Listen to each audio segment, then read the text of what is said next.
we go.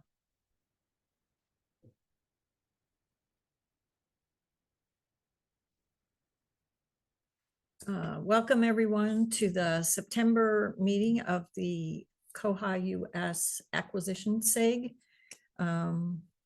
We meet once a month to talk about all things acquisitions within Koha, and it's kind of a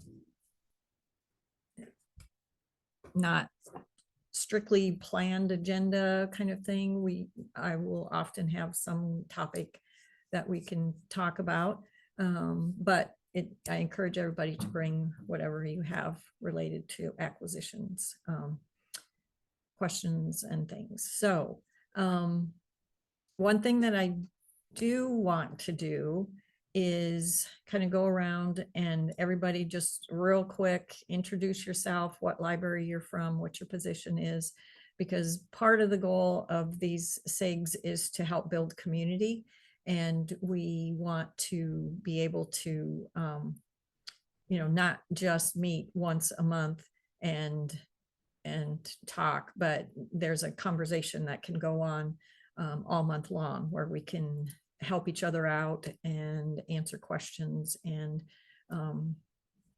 yeah, when new releases come out, we can work through stuff like that together.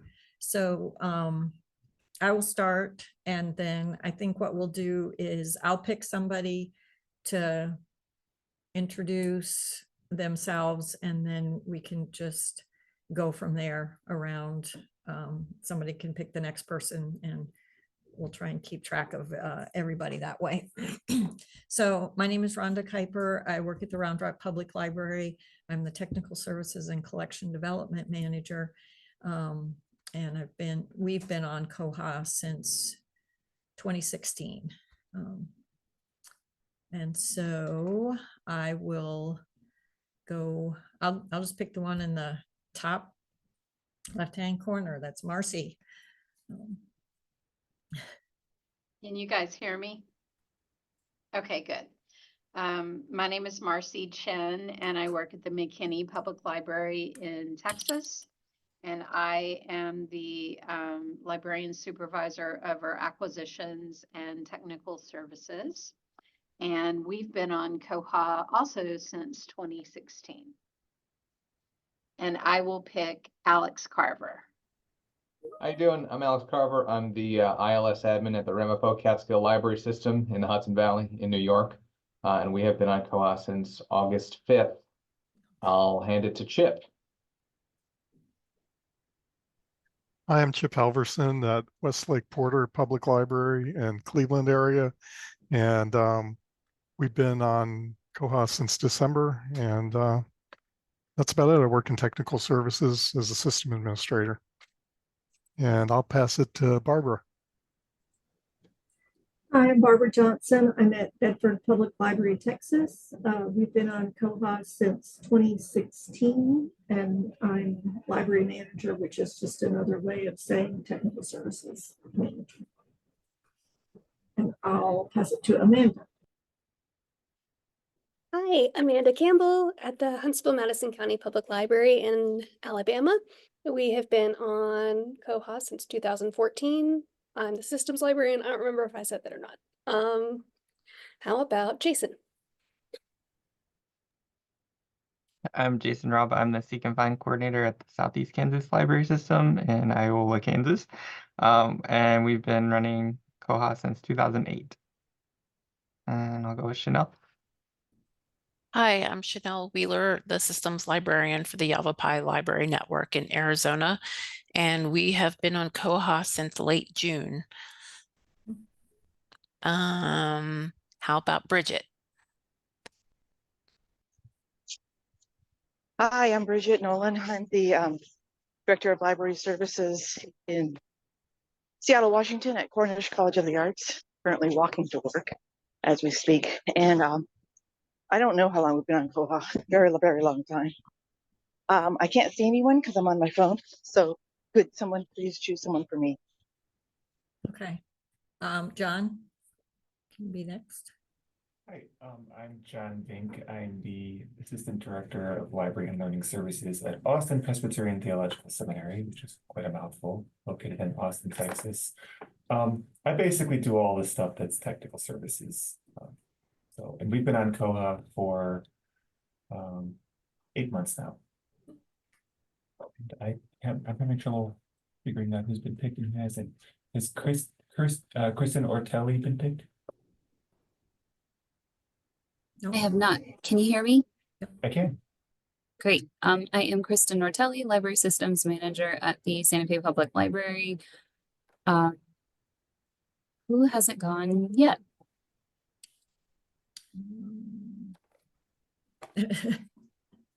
Go I'm for it.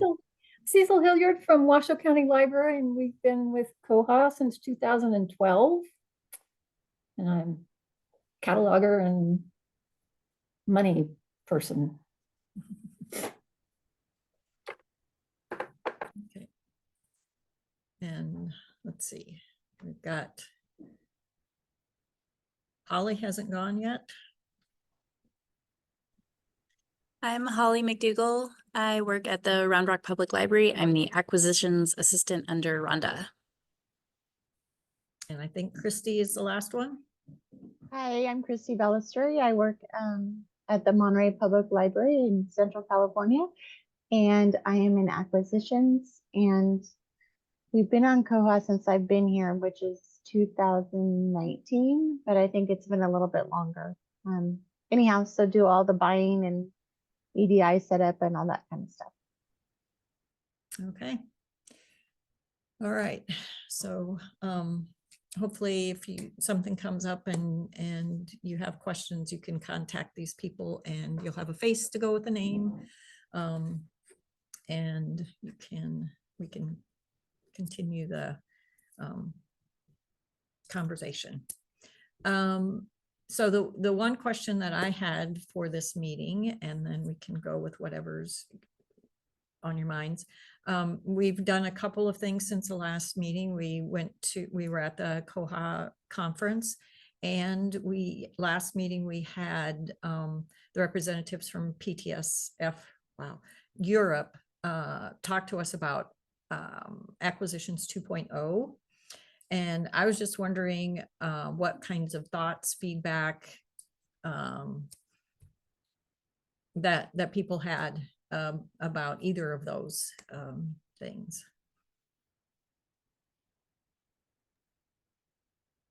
I wanted to comment that I thought it was a great meeting. It was a lot of information, and I thought it was wonderful that we could share our concerns and our ideas with them as well. The one thing I did want to address though is, and I don't know if anyone caught on to this, but they talked about the ORD RSP activation, which was an EDI activation that I thought was this wonderful idea that I'm like, oh, it'll tell me what's been canceled. So I activated it with my vendor, which became a nightmare because I learned after that koha-US does not support that feature. So I had to backpedal, and it took, I don't know, like 4 or 5 days for Bywater to help. And because what happened is well, anyway, they started importing all these invoices that were prior. And so anyway, that feature does not work on koha-US.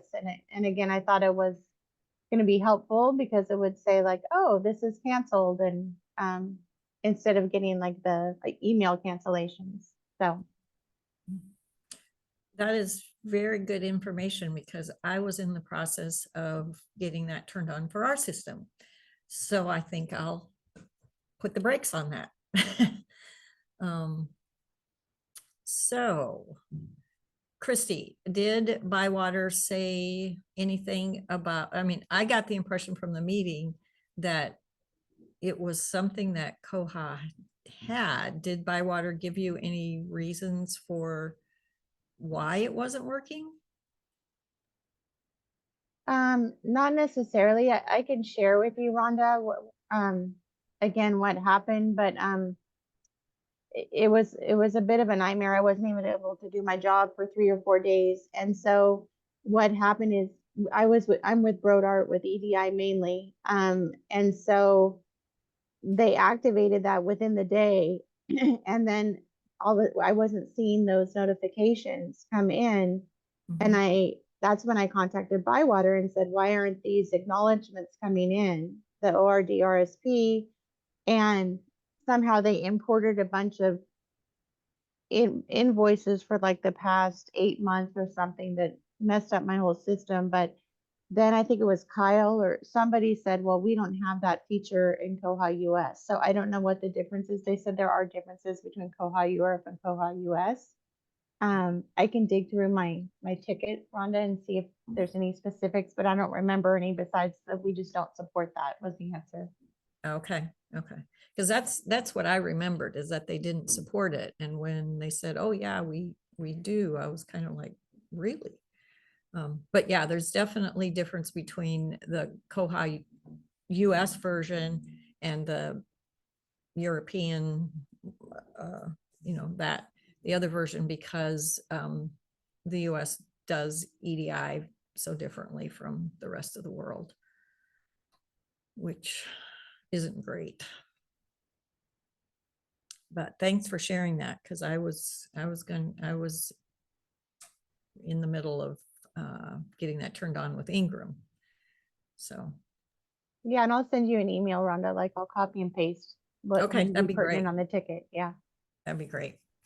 I'm sorry, one of my staff members had a question for me. What isn't supported? What feature?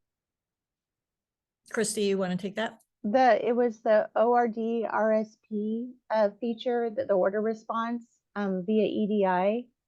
And it was supposed to notify us of when you placed an EDI order, like whether the book is back ordered or in stock or canceled, that type of thing. So that's not currently supported, that feature with koha-US. Thank you. Okay. That's great.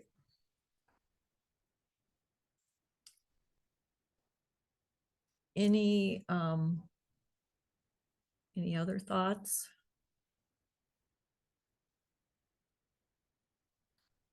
I was glad to see, like, they gave us the little mock-up right at the beginning, or right at the beginning of the acquisitions process, or the setting up process, where the discussion that we had about tracking when you make changes to your funds. Right now, if you make a change to your fund, you've got to note it someplace.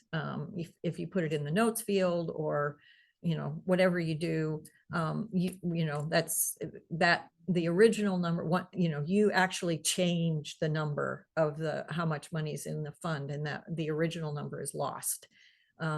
So it was really great to see that they were putting in function that would track, that would keep track of what the original number is and show how much was added and how much was taken away, so that you could see that over the course of the year, or go back and reference it later. I was really glad to see that. So I hope that's something that comes through to the US side.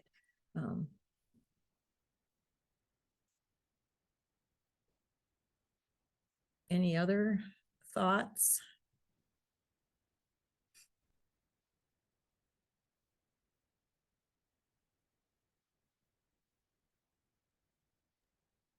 I know I had mentioned to them about the Bugzilla going through the acquisitions bugs as far as finding key elements that they may be able to enhance or quote fix.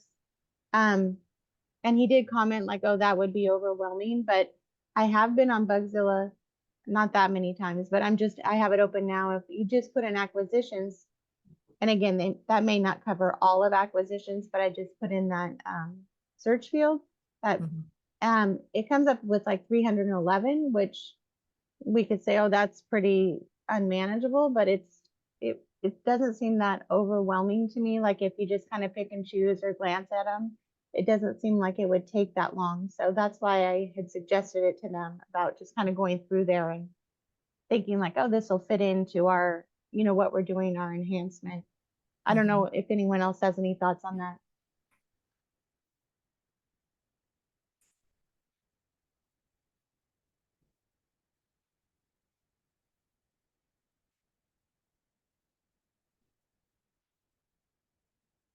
My one thought was that we stay in touch with these guys, and maybe invite them back every 6 months or whatever is an appropriate time to see some progress being made.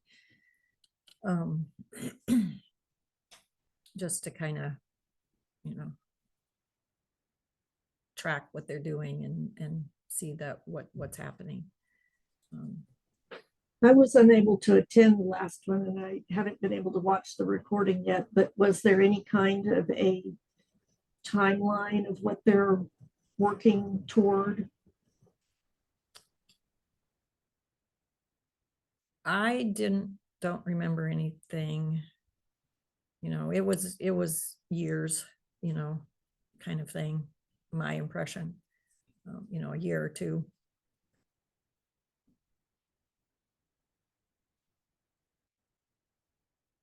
And I don't know if they would roll it all out in one release, or if they would kind of piecemeal it out. I know that's kind of their preferred method, is to kind of piecemeal things out like they did with the ERM. They may have the whole concept worked out, but they'll just roll it out little by little, so they can catch all the gotchas in the process.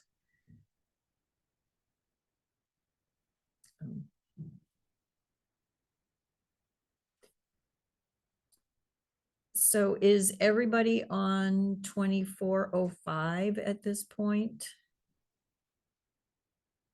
Some yeses, some nos. Okay. Thoughts on the features in 2405 that were added?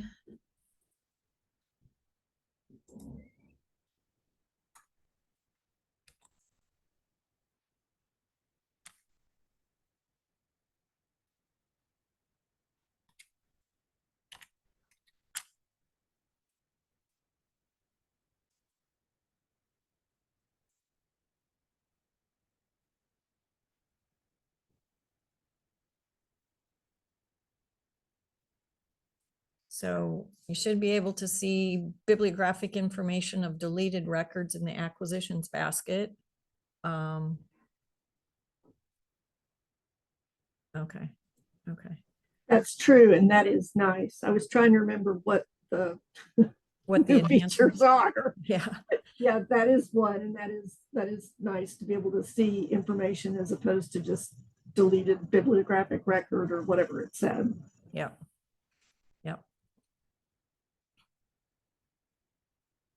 And also the allow deletion of canceled order lines.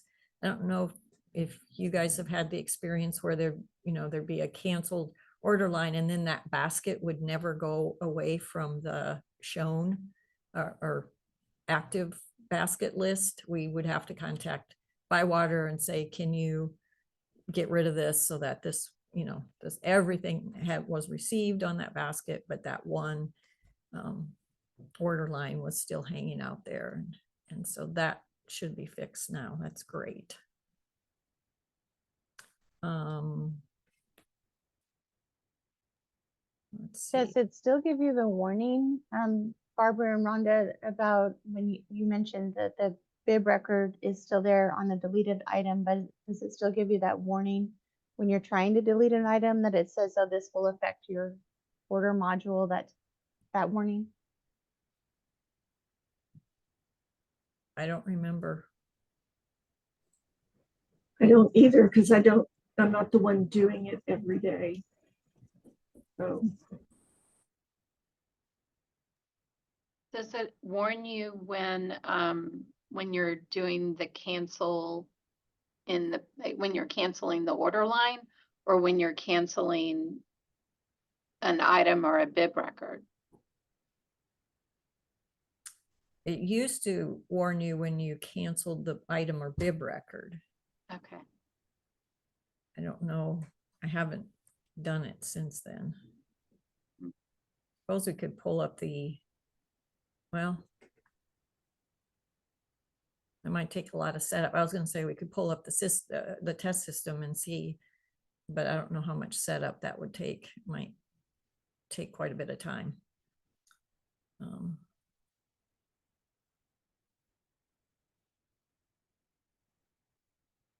Okay, so it looks like maybe Bywater is migrating people the first week in October. Is that kind of what the thing is? Okay, good to know. So then we will have interesting comments next time.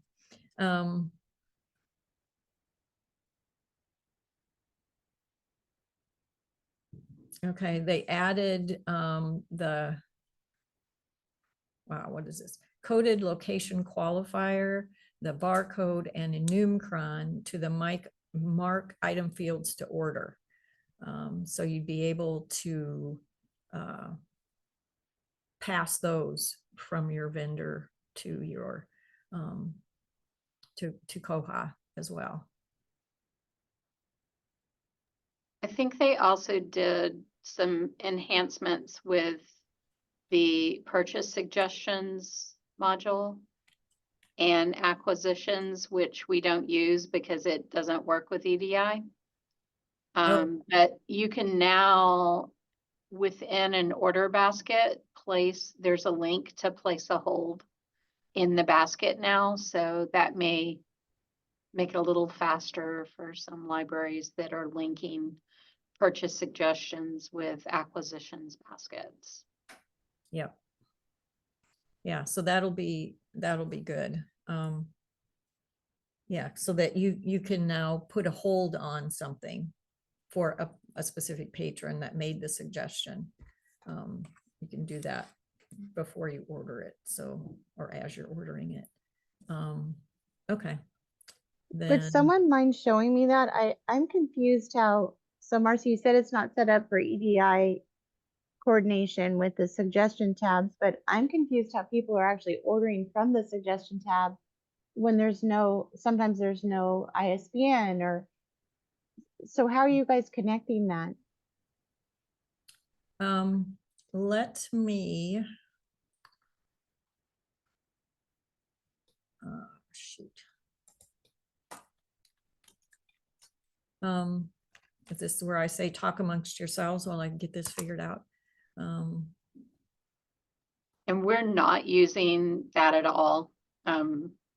We follow our regular order, create a vendor cart and download the records and do it via EDI.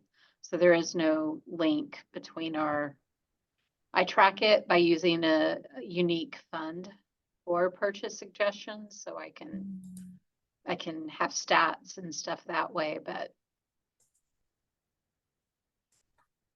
We do that as well. And then I manually place holds. So like the person that made the suggestion, once I download the cart from the vendor site, then I have to go through each title, and then I go through our suggestions management tab and say, okay, Jack Smith put a hold on this one, and so then I'll put a hold on it for him. And that can be a bit daunting, it just takes longer. How are you dealing with the holds? Is it the same way? Same way, exact same way. You could do it now, well, after you migrate, once Rhonda shows you what a basket looks like, you could do it from your order basket. There's now a column for place hold. So you don't have to hop out of your acquisitions basket and go to the patron account or the bib record. Oh, got it. Okay.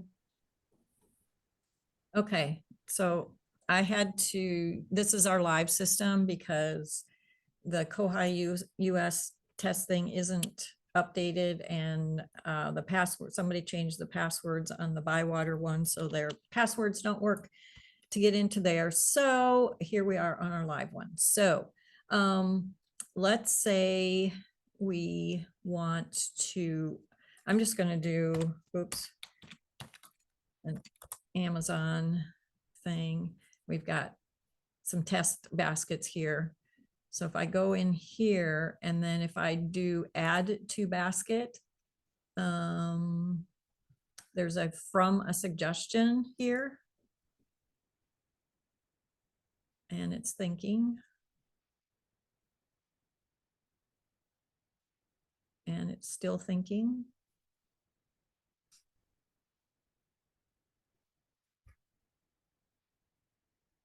We have lots of suggestions.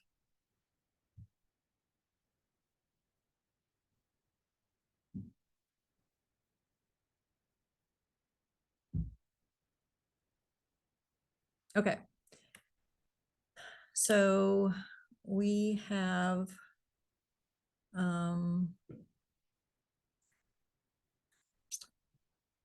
you can see all of the suggestions here, and then you can add it to an order by clicking on this. And it's thinking again. So this is an order here. So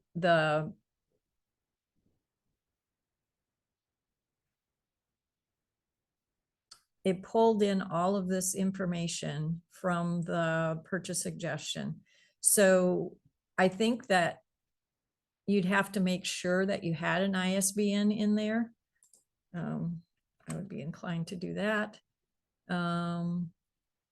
You know, that might just be part of your process. Would be, you have to make sure that you've got the ISBN, and then you can, 14-day checkout. Okay, so then I add item, and then I have to put it in a fund.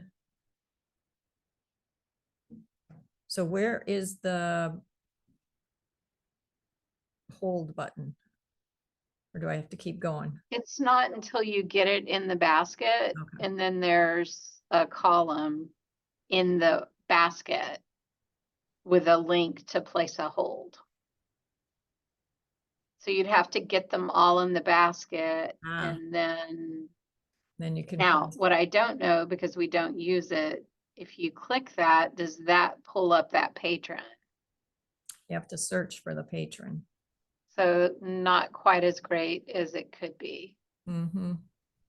But at least you don't have to, you can do it all down the line in the basket. So I guess that's right. Progress. Yeah. So you can do, I could do that without even, you know, even though we're using EDI and I'm not building my basket directly from the suggestions. I put the link to the bug. There is a syspref associated with this, so it looks like if you turn on the system preference at this point, it should place the hold automatically for the patron. Oh, nice. Okay, so It's when you complete the order. Yeah. Is what it says. When you complete the order. Okay, so this is just a dud record. So I'm just going to cancel that for now. So let's go find our. So what's the preference? Place holds on orders from suggestions.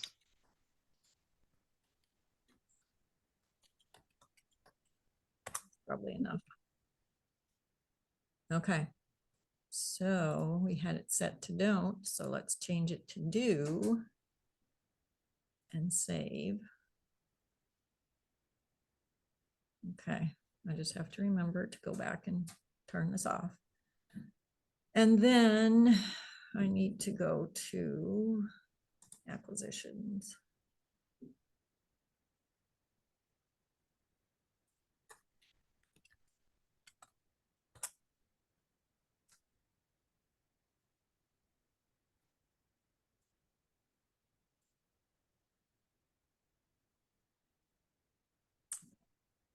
So let me add this to a basket. Oh dear. We have to sit and wait again.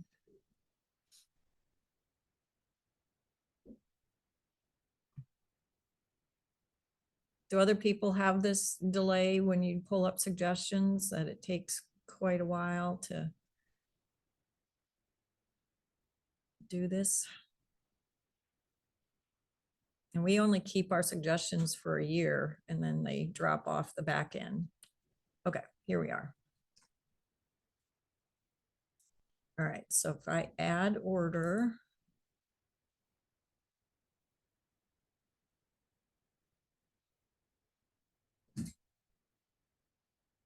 So do this.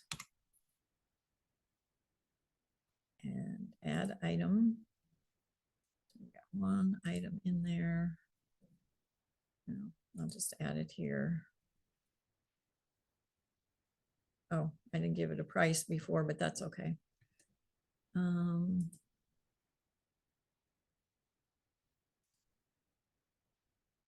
Because we're sort of over our budget on that one. Okay, so here we have placehold. Ah. That looked Yep. automagic. That was our patron. So it shows up in existing holds once you click on that. So that is, so if you aren't using EDI and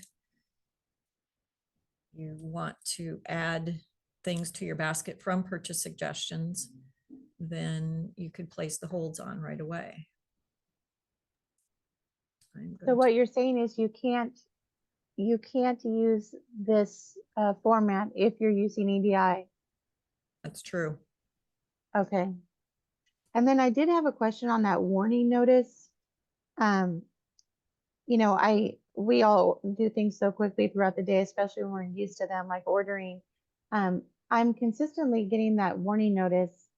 I wouldn't say it's every time, but a lot of times when I have plenty of money in the budget, and I know that there's a setting you put, I think my setting could be like $10 on one or 25. So I'm not even close to that setting. Oh, And I noticed, Rhonda, that you just said like 0. yeah. I don't know what budget you were using, but it seems like, okay, well, you don't have enough money in there for $0. And it Yeah. seems like Our- it's not set right. Our budget is over, so we don't have money for $0. Oh, okay. Confessions.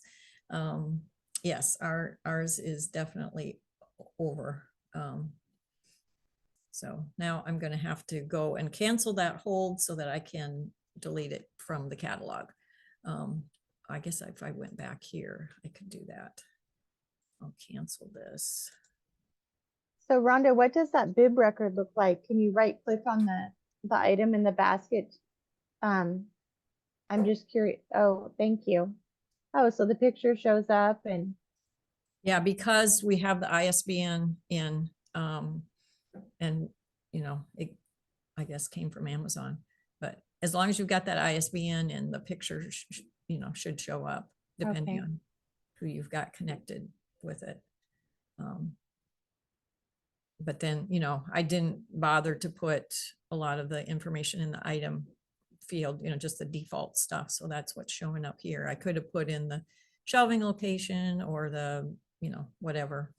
And in the acquisitions detail, it's going to show this price of 0. So.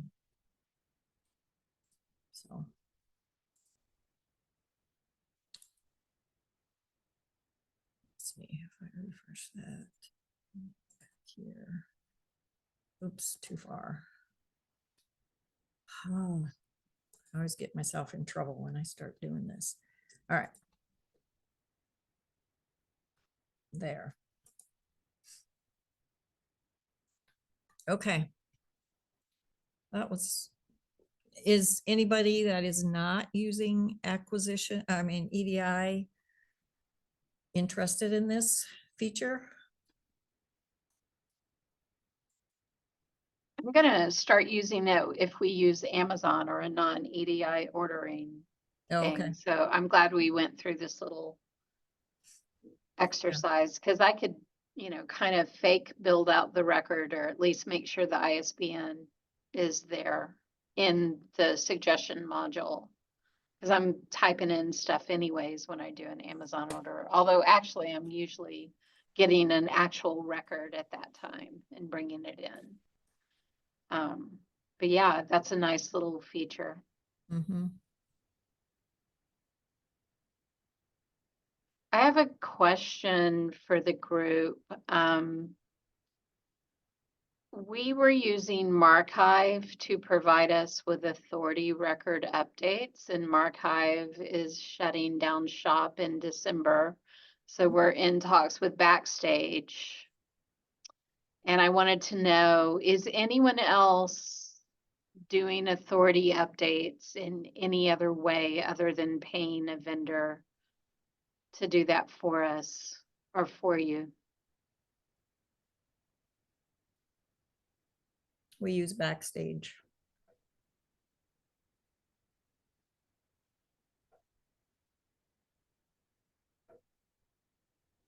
Ours are just a mess, so we don't do anything. We do have the Z target set up for the Library of Congress, so like it's a project to just go in and merge and then import the authorities from Library of Congress, but we don't rely on them that much. Yeah.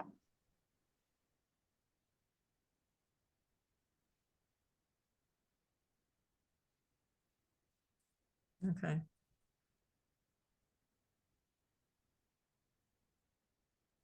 We use Marchive as well, but we haven't gotten that far yet.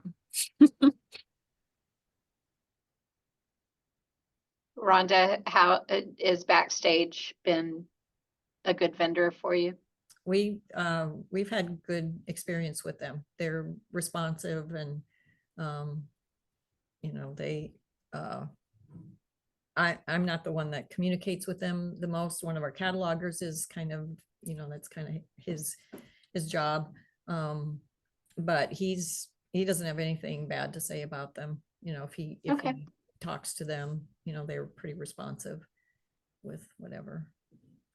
He wasn't thrilled, you know, like the very first time years, I don't know how many years ago, 5, 6 years ago, that we got the initial load. If you guys are already been using Marchive, you won't have that horrible thousands of things to do. But yeah, now that we've done it for a while, it's very manageable.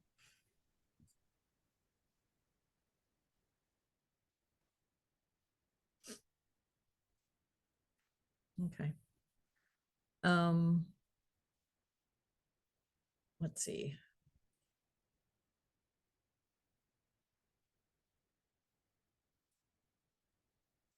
Okay. Yeah, that was very helpful to get that syspref information for that bug. Ooh, that reminds me. I have to change that syspref. I won't do that here. I'll give myself a note. Okay. And then, oh, I had another thought.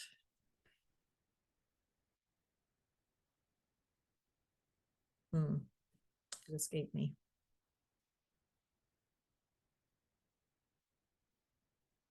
Is there anything else that people want to see? Oops.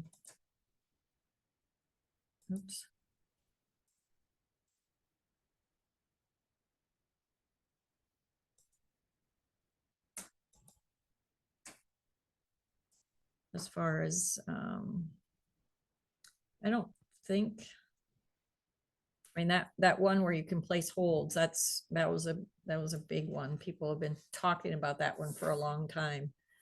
So that'll be a big change. Just looking to see in here if there's anything.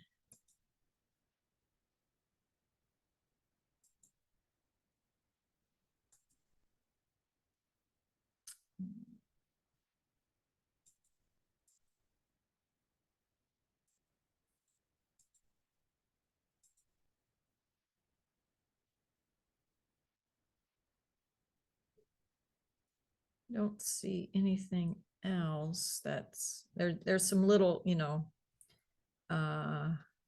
enhancement adds the new one-page order PDF text system preference, allowing librarians to customize the output of PDF orders. So I guess if you used, created your orders in a PDF, you can now tweak them. And this adds configuration options for the upload port and download port to the EDI account configuration page. Okay. That's kind of, yeah. Everybody's set up here, so I guess that would be not a big deal. The other thing that I do want to ask, and I've asked before too, but get your brain cells. If there was a specific question that we had that we wanted, like a developer from Bywater to come and talk to us, or one of the educators from Bywater, or something like that, maybe next time when everybody's on, what is it, 24.05, if we have one of the educators here with us to kind of talk through some of the questions that may come up. I think that might, I don't know, does that seem like a good idea to people? Instead of kind of trying to figure things out, we can maybe have somebody that has kind of been through it with us. I can do that, see if we can get an educator for next month's meeting. And then we could, anything else that you're interested in. I kind of try to keep my ear to the ground as far as new stuff that's coming in acquisitions, but any, or if you have an idea, we've done this in the past, kind of hashed out function that we would like, and then we could maybe send it to PTF. Why I can't say that, I don't know.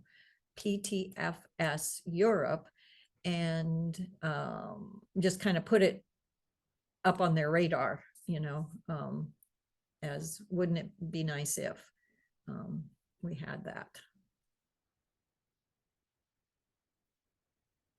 I think like what Christie was saying earlier about the list of bugs overwhelms them too much to go through it all. That could be a role that this group fills. Like if everybody goes out, looks at those 311 bugs, brings your favorites back here, and then like use that as the driving force behind what you tell them. Yeah. That might be a good course of action, since it doesn't sound like they're gonna entertain it themselves. Right. It might be good to like curate a list for them via this group. Yeah, I like that. That's a great idea. Okay, we can do that. So homework. Just to go through the list, everybody knows how to get to Bugzilla. And then just kind of look at the acquisitions bugs and see which of, pick your top 3 or 5, or, whatever you can, limit it to. And then we can kind of pool our, collate those lists and see if there's some that emerge to the top. And then we can send an email to the PTFS guys and say, we've gone through Bugzilla, and these are the ones that we think would really be a big bang for your buck kind of thing. If you could add them to our list. Okay. Yay. All right. So we'll, be prepared to do that. Next meeting, I forgot to send out an email for this meeting, didn't I? Yeah, okay. That's my life right now. Next month, I will send one out a few days before the meeting. And then just remind you to think about that. Maybe I'll send it out on the Friday before, and then you've got time to think about it. And I will also try and get a educator from Bywater to join us, and just, you know, just let them know that everybody will be on 2405 at that point. Probably, let's see, our meeting in October will be on the 8th of October. So yeah, people won't have been on it long. So there might be a few questions. I'm showing the 15th, Rhonda, in October. Am I incorrect? Oh, let's see. Probably not. I mean, you probably are right. Oops, let me get this out of here. Oh, yeah. Yep. I had it confused with another meeting that we meet on the 2nd Tuesday, but the 3rd. So yes, the 15th. How did it get to be the 17th of September? That's what I want to know. Yes. I will confess that Holly reminded me that there was an acquisitions meeting today, so I'm not feeling very prepared. But I will do better next month. Yes, the 15th of October will be our next meeting. And so I will put it on my calendar to, yeah, on the 11th, I'll send out a reminder for this meeting. And then just a reminder to look through Bugzilla and pick your top 3-5 bugs that we can look at and collate and come up with a good list. Okay. Before we wrap up, I do have what I think may be a quick question, but I'm not sure. Okay. We use EDI for ordering, and we used to have like a primary vendor. Now we've got 4. But we're having a little difficulty with our budget codes. And I'm wondering if other libraries set up budget codes that are unique to each vendor. And that's how they keep them straight. We're having a little difficulty with the correct order getting assigned to the right vendor in the budget. So like it's deducting from Baker and Taylor when it was an Ingram order or something. But I'm wondering if that's because we're reusing budget codes when they should be unique. We do have a ticket in with Bywater. It's just been very slow progress to try and clean up what we've already managed to do. Okay. So Kristen, you're actually wanting to, because we don't do that. We have funds and then we order from whichever vendor. So we track by fund code. So and there is a way to run a report to track by vendor. So I'm wondering if why you need that, I guess. I'm sorry, I don't understand the question. Why do you need to have a specific fund code for each vendor? That's my question. I may be using the wrong terminology, but it was explained to us by Bywater that that's how the correct vendor's budget gets deducted. And they were thinking that the wrong vendor's budget was getting deducted because we were reusing the fund codes. So it didn't know which vendor to deduct from, but that's how it knows where to deduct from, because the EDI process is not intelligent enough to know where to deduct from. This it sounds to me like something in your EDI is not picking up the vendor, because we just have one fund code and we use that for all 4 of our EDI vendors. And when I create the basket in Koha, it's under a specific vendor and under a specific vendor account. And all of that transmits, I believe, during the EDI order, the vendor and the vendor account, regardless of the fund code. So it sounds to me that something isn't set up right in maybe your EDI plugins or your vendor EDI accounts.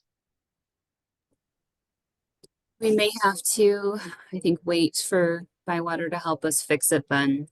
We've been on Koha for a couple of years and have been successfully using EDI for years. But the complication is we started adding vendors, but we did have successful EDI transmissions for all 4 vendors that we set up. So I guess we'll probably just have to wait to have them weigh in. So are you saying, Kristen, that the EDI isn't working, the process isn't working for all 4 vendors or all vendors? Or are you setting up fund codes specifically for each vendor? We successfully use EDI with all 4 vendors, regardless. It's just a matter of when it comes back to the Koha budget, it's deducting from the wrong vendor. So like orders are going through, the transmissions are successful, but like we'll place like an Ingram order and it'll come out of the Baker and Taylor budget line in Koha. So you need to figure out what's going on there. We did have a set of codes that we didn't create unique ones. We didn't think we had to, like, you know, when we deviated from Baker and Taylor ordering into, you know, Midwest tape ordering, like we gave them the same budgets. And that's where we thought things were going haywire, but I'm wondering if it's something else now, if other libraries don't have a full set of codes that they're using, like a unique set for each vendor. Yeah, it sounds like you have your budget structured to where you can pull it up and see at a glance how much you spent with each vendor. Is that correct? That's correct. And we're not doing that at all. I mean, I can try to run reports to get that information, but when I pull up my budget, I just see fiction, nonfiction, and that sort of thing. If I want to see how much I've spent with each vendor, I have to run reports. But the good news is the EDI invoices come in and hit the right thing. So I think it's the way, I think if you wanted to do that, then you would have to use unique fund codes for each vendor, which sounds a little unwieldy. It has gotten a little interesting. Thank you.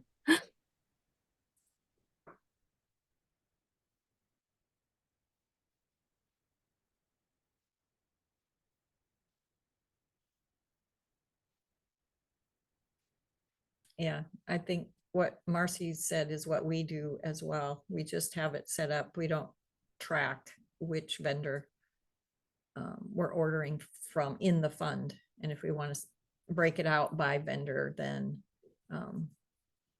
we have to run reports for that.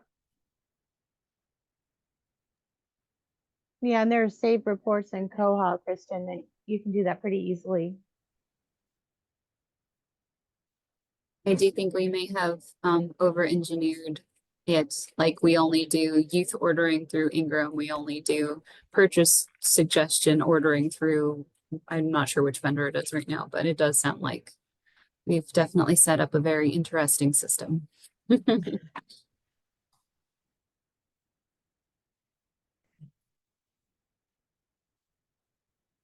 Sorry, we didn't have a quick answer for you. But... No, I think that confirms my suspicions, and that also helps to know how other libraries have set it up. So that's really helpful. Thank you. Mm-hmm. Okay. All right.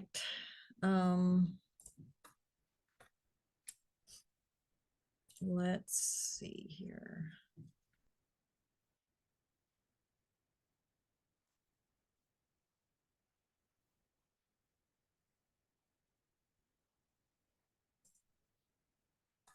Okay, we're pretty much out of time here.